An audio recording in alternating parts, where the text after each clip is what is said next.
भूख हड़ताल पर बैठे हैं और जब तक जो है मरण अवस्था में नहीं आएंगे। आपके आकर अपनी राजनीति रोटी सेकने की आवश्यकता नहीं थी।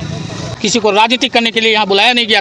क्या करने के लिए, अरे नहीं देते तो नहीं देते, लेकिन जब दिए हैं तो हाँ घोषणा कर दिया। विधायक जी भी जो है हड़बड़ में उसको लेटर को पढ़े नहीं शायद ठीक से, वो भी घोषणा कर दिया सबके सामने में कि भाई यहाँ जीआर की राशि पास हो गया, अब सबको मिलने वाला है।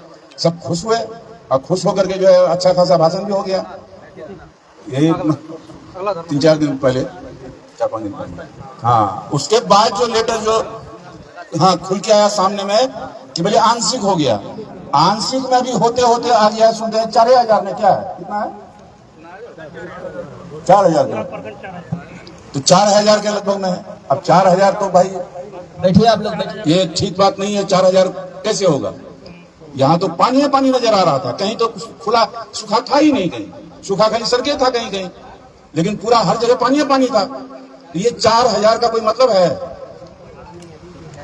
तो ये धरना आप लोग जारी रखिए, लेकिन हम आग्रह करते हैं माननीय विधायक जी से कि जिसको हम लोग पूर्णिया पटना भेजे हैं वो वहाँ मेहनत करें, और हम एमपी साहब को भी इस धरना कार्यक्रम के माध्यम से उसको भी सूचना देते हैं, या हम भी फोन से भी बात कर लेंगे।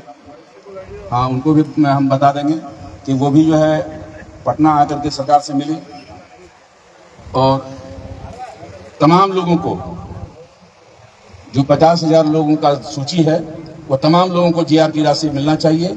इसका हम समर्थन करते हुए अपनी बात समाप्त करते हैं। बहुत बहुत शुक्रिया। विधायक जी को जानकारी का अभाव है।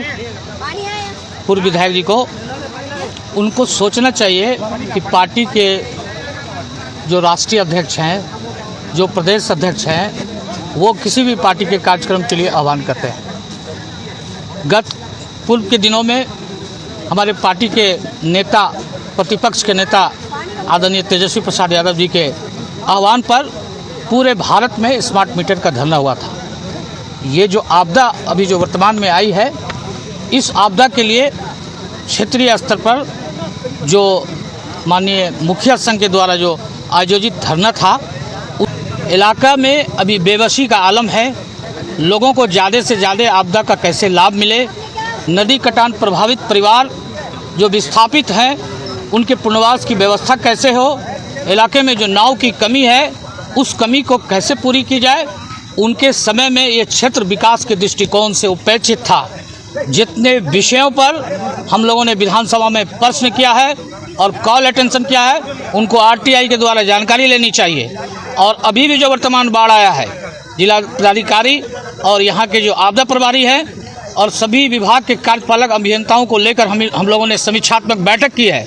और पूर्व के दिनों में भी जो रेवेन्यू से संबंधित मामला सर्वे का था, हम लोगों ने उस पर भी विरोधाभास प्रकट किया था कि जब तक विस्थापित परिवारों को पुनर्वास की व्यवस्था नहीं कराई जाएगी, जब तक बाज़गी पर्चा वाले को पर्चा नहीं मिलेगा, जब तक परिमार्जन का मामला, परिमार्जन प्लस का मामला और मोटेशन का मामला लंबित रहेगा, तब तक हम लोग सर्वे कार्य को बाधित करेंगे और सर्वे नहीं होने देंगे। सर, एक बयान और आया कि 2019 से पहले जब भी आपदा आती थी तो ये जीआर की राशि के लिए लोगों को भटकना नहीं पड़ता था, धरना पड़ता था। उनको याद आना चाहिए कि जब मैं पूर्व में भी विधायक था, चक्रवर्ती तूफान जैसा तूफान आया था और एक दिन में बायसी और डगरवा में करोड़ों रुपया का वितरण हुआ था।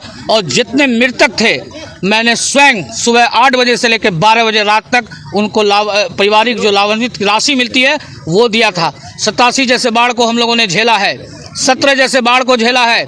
ये सरकार चाहेगी कि जीआर का था, उस वक्त भी ताड़ावाड़ी में, चहट में, हरिनतोर में भयावह स्थिति हो रही थी और नदी कटान हो रहा था, उस वक्त भी काम नहीं हुआ। जब काम तो जियो बैग का हम लोगों ने कराया है, इनके समय में कभी भी जियो बैग का या प्रोटेक्शन का काम नहीं हुआ है।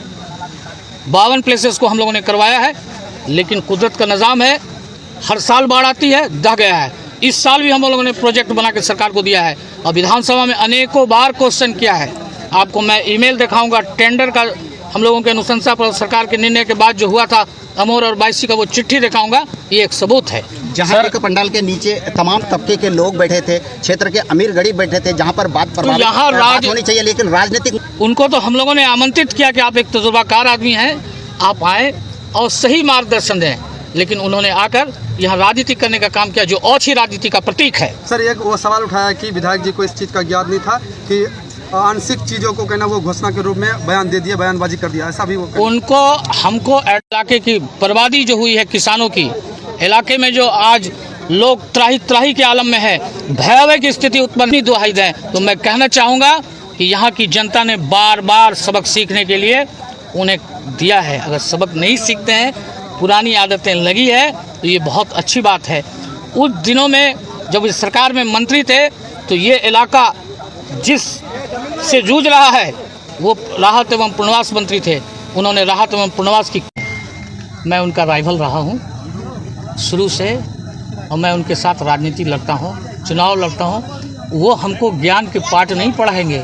मैंने क्या बयान दिया है आज भी मीडिया के माध्यम से मौजूद है कि पहले चरण में हम लोगों का नाम नहीं था, द्वितीय चरण में किशनगंज, अररिया, पूर्णिया का चयन हुआ है और सरकार ने जीआर राशि की घोषणा की है, जो आगामी 9 तारीख से सभी बाढ़ प्रभावित परिवारों को मिलेगा। मैंने आपदा घोषित किया, ऐसी बात कोई नहीं कहा है। सर, एक ही पार्टी में रहकर इस तरह की बयान सामने आना किस तरह इशारा करता है? ये एक अच्छी राजनीति का प्रतीक है। मैं आपको अपना गार्जियन मानूंगा, अपना सरपरस्त मानूंगा, और आप अच्छी राजनीति करेंगे तो ये आपकी अपनी राजनीति और कूटनीति है। मैं पारदर्शिता के साथ राजनीति करता हूं और जिस पार्टी में हूं ईमानदारी से हूं, और जिस पार्टी में रहूंगा ईमानदारी से रहूंगा। जब पार्टी छोड़ना होगा तो ईमानदारी से छोड़ूंगा, उसके साथ कोई दगा धोखा नहीं करूंगा।